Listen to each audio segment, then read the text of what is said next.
Alright, let's do this. Welcome, ladies and gentlemen, back to another Youper Farmer Cigar Deck Talks. Welcome back out tonight. How are you guys doing? I am actually doing pretty crappy. Kind of going to be the talk tonight. I'm talking about living on a farm and farm tragedies, or living on a homestead and homestead tragedies, however you want to word it. For formalities, tonight, if you may have guessed, it's another rocky petal, the Sumatra rocky petal. Not bad. We got a few little drags in it. I'm starting to canoe pretty bad.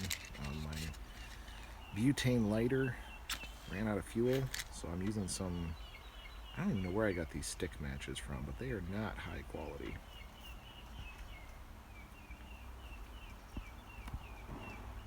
But we'll make it work.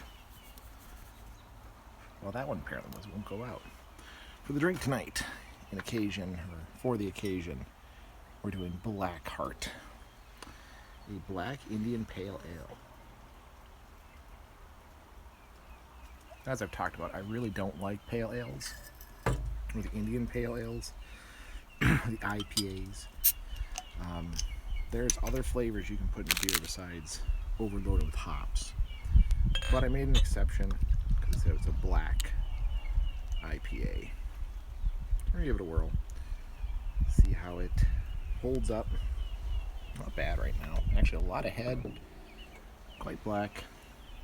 I'm going to give that a second for some of the head to go down. Let's just give it a try. Well, I need to let one more of the head go down, but that is definitely an IPA. We'll see if the stout, the blackness of it holds out. So tonight, let's talk about farming tragedies, huh? So, last night, I was actually recording one of these episodes, sitting out here on my deck enjoying a beautiful sunset, telling some war stories. Wish that series is coming here pretty soon. Nothing really nominal. I thought I heard something kind of across the river, but that's pretty common. We have some coyotes and wolves and a few other nocturnal predators that prowl about the woods out here. Didn't think much of it. Went inside, went to bed. Woke up this morning to find 11 of our baby chicks had been eaten or killed, a little bit of both. And then 2 of our turkeys, one of them was killed, one of them was mortally wounded, and I actually had to dispatch it. And it even injured a third one, which I don't know if that one's going to make it or not. Time will tell. But turns out I built the first 2 chicken coops and kind of shot from the hip, no real plan.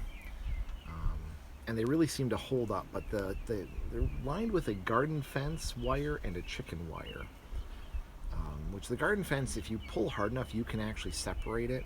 So I wasn't really sure that it would be a good choice for defending against coyotes and foxes and crap like that.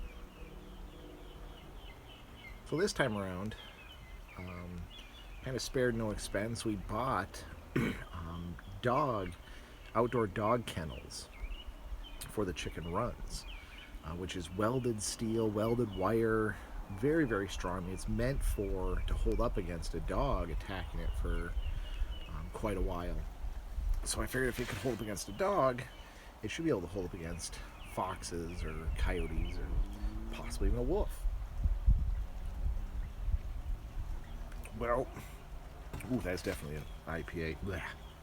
Again, folks, there's other flavors out there besides IPA. Well, what happened is it was 2-inch by 4-inch gaps, and we had talked about adding some chicken wire to this just kind of as another layer of defense. And we didn't. It was kind of on our to-do list, but we figured with such a strong run, nothing could get into it. And our ground is really, really rocky. It takes stuff a long time to dig, so usually we'd see the digging kind of be able to move the coop around or put some stakes or something to keep them from tunneling under. Well, what happened is we're guessing a family of foxes that lives down the way was able to get their jaws through the fence. Plus, the chickens and turkeys like to put their heads outside the fencing.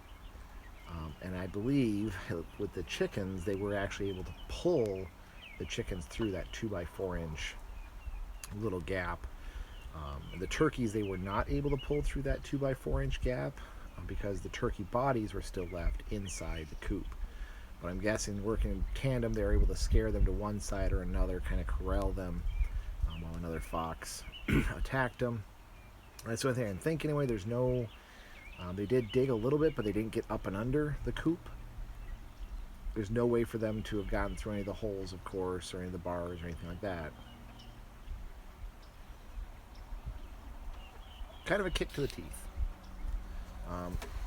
Again, I bought something specifically instead of trying to build it myself because I wanted it a little bit stronger. And I'm not good with metalworking. I can't run a welder. I can't, not a big fan. I don't have the tools, don't have the skills for working with metal. With the prices of wood, though, I'd better start learning that skill from what many people have been telling me as the price of wood and lumber and whatnot skyrockets here. Thank you, President Biden. So it was just very disheartening. I mean, one, it does kind of give me a pat on the back because the coops that I built for the older turkey or older chickens held up just fine. And these ones kind of failed right off the block. It epically failed. Was not able to protect pretty much any of the chickens or the turkeys.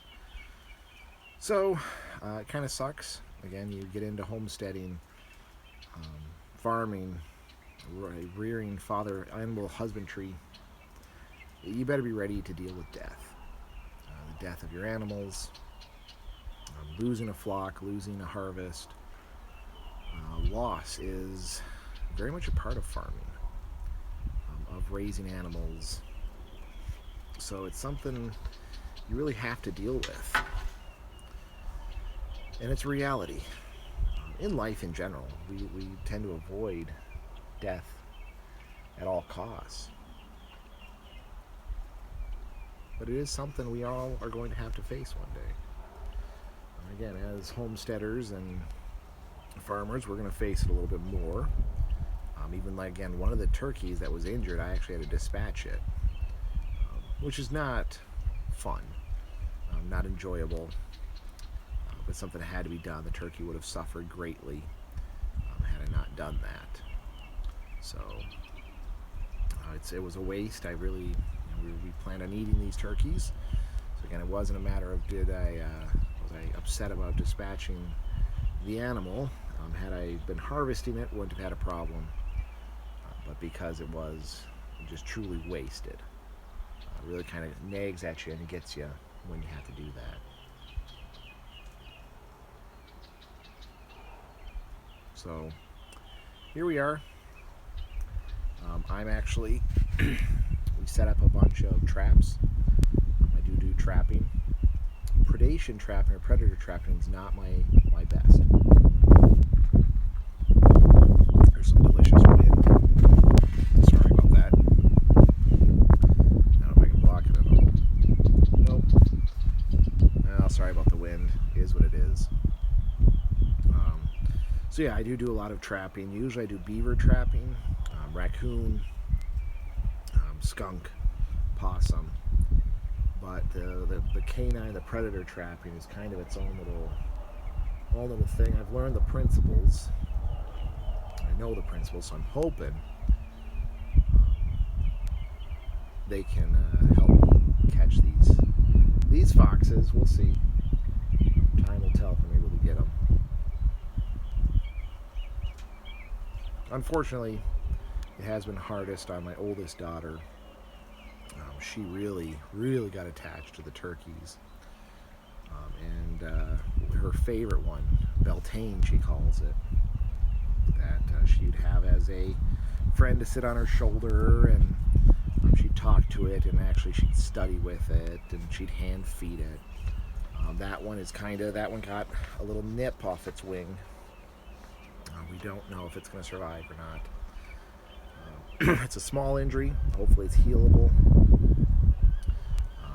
Time will tell, though. We're going to put her on some antibiotic food. We got some special spray, some healing spray from Tractor Supply to spray on it to hopefully help it heal.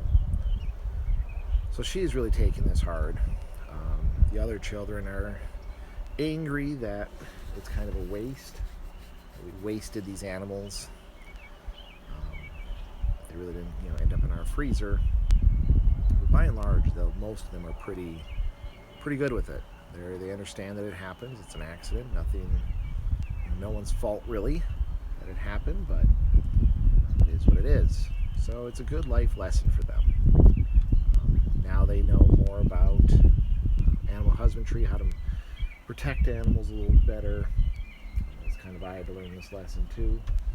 And they also got to learn trapping, and hopefully if we're lucky they'll hone in their skills on skinning and tanning some foxhide. So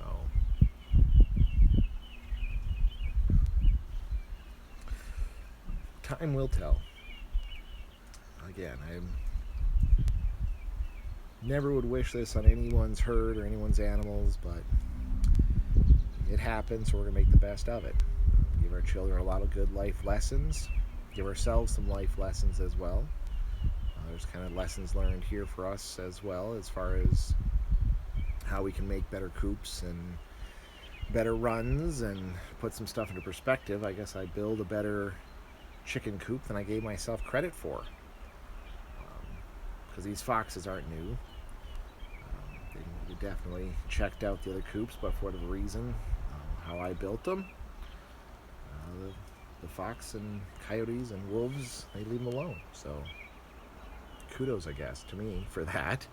I can build better than commercial, which some of you people of course are saying, well, duh.